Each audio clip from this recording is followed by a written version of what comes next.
Boa tarde. A lição de hoje começa na página 70 do livro integrado de História e Geografia.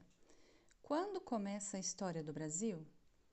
Geralmente, quando começamos a estudar a história do Brasil, iniciamos a partir de uma data específica, 22 de abril de 1500. Mas afinal, o que essa data tem de tão especial? Essa data marca o encontro entre pessoas de culturas diferentes que até então não se conheciam. Os nativos, chamados de indígenas, e os europeus. Veja como o fato histórico da chegada dos portugueses foi representado em uma pintura do século XX.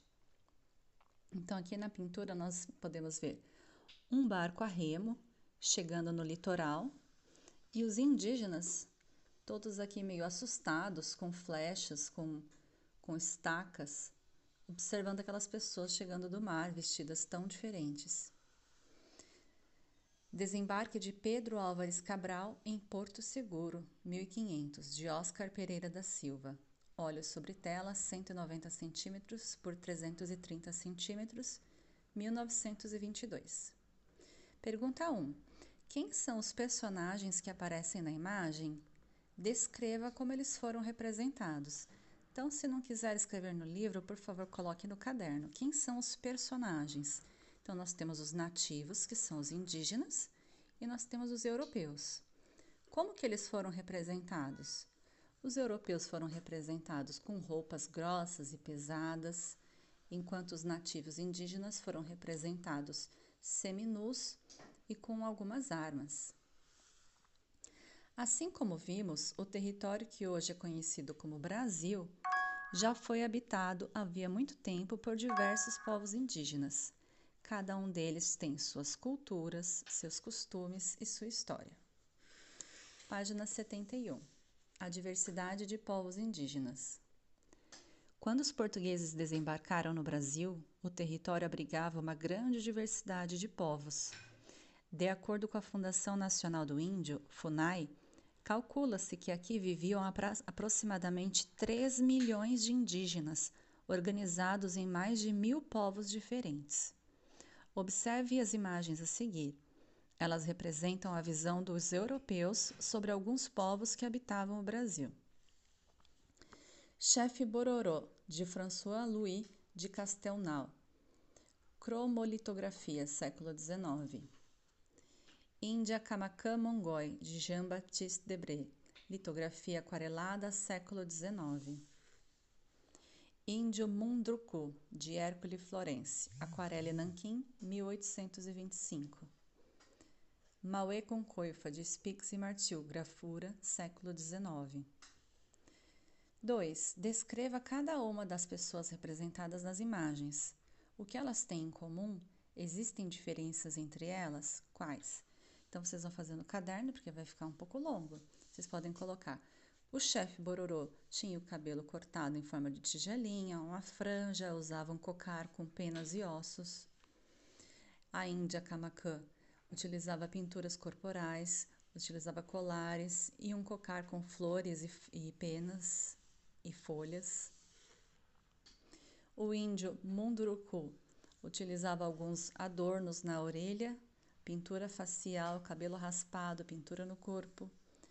E Mauê utilizava colar de ossos, pintura facial e uma espécie de cocar de flores na cabeça. Então, para cada tribo indígena, eles tinham um tipo de pintura e eles utilizavam um tipo de adorno diferente. Adornos são enfeites que a gente utiliza no corpo. Página 72.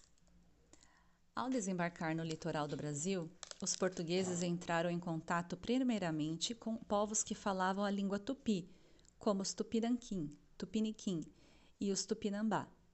Além deles, outros povos viviam no litoral, como os Tremembé, os Caeté, os Potiguar, os Guarani e os Bororô.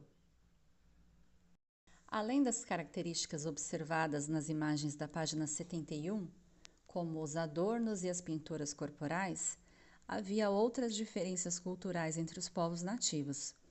As diferenças estavam, por exemplo, na língua que cada povo falava. Observe. Diferenças entre palavras de origem portuguesa e indígena. Água, para os Carajá era BE, caritiana esse, cuicuru tunga. Então aqui nós temos a comparação de algumas palavras em português, como que nós falamos, e como que 3 tipos de idiomas, de dialetos indígenas falavam. Outra diferença está relacionada à organização e à construção das moradias. A habitação dos povos do Xingu, habitação Tirió, habitação Carajá, habitação Marubo. Página 73. Pratique e aprenda. Até a atualidade, a produção artística e a valorização da beleza estão presentes no cotidiano de diversos povos indígenas que vivem no Brasil. O texto a seguir aborda como alguns desses povos utilizam as pinturas corporais e outros tipos de adornos. A primeira tarefa diária da família é tomar banho no rio. Com argila, retira-se a pintura do dia anterior. A mãe compete refazer a pintura de seus parentes, conforme o plano do dia. Em dias comuns, as imagens são bem simples. Nas festas, nos combates, nos rituais e nas caças, bastante rebuscadas. Tanto quanto entender a fala, saber ler essas pinturas é essencial no relacionamento com os outros. A preparação se completa com cocares cheios de penas, dentes, ossos e sementes, colares, pulseiras e brincos. Índio, recontando a nossa história, de Nancy Caruso Ventura, São Paulo, Nova América, 2004, página 39. Taxaú, chefe Munduruku em traje de festa de Hércules Florence. Aquarela, 25 cm por 36 cm, 1828. Rebuscadas, vocabulário, bastante aprimoradas, complexas. Realize as atividades a seguir com base no texto e na imagem. Letra A. A pintura corporal é um hábito diário. Como ela pode ser renovada diariamente? Então aqui no texto diz como que eles faziam para que todo dia tivesse uma pintura nova. O que acontecia primeiro? Eles retiravam a pintura do dia anterior no rio com argila e em seguida a mãe fazia a pintura de acordo com a programação do dia. Página 74. B. Além das pinturas corporais, que outros ornamentos são utilizados pelos indígenas? Então lembra que eu falei? Ornamentos são enfeites. Então o que mais que eles usavam no corpo? C. Quando as pinturas corporais costumavam ser mais complexas, marque um X na alternativa completa. Na alternativa correta. Então, no texto é falado que em determinados dias as pinturas eram mais complexas. Que dias que eram esses? Nos dias comuns, nos dias em que há festas, combates, rituais ou caça, ou nos dias de chuva? D. Complete o texto utilizando as palavras abaixo: identidade, indígenas, ocasião e pinturas. As corporais são usadas em diferentes momentos no cotidiano dos povos. Elas podem ser mais simples ou rebuscadas, dependendo da.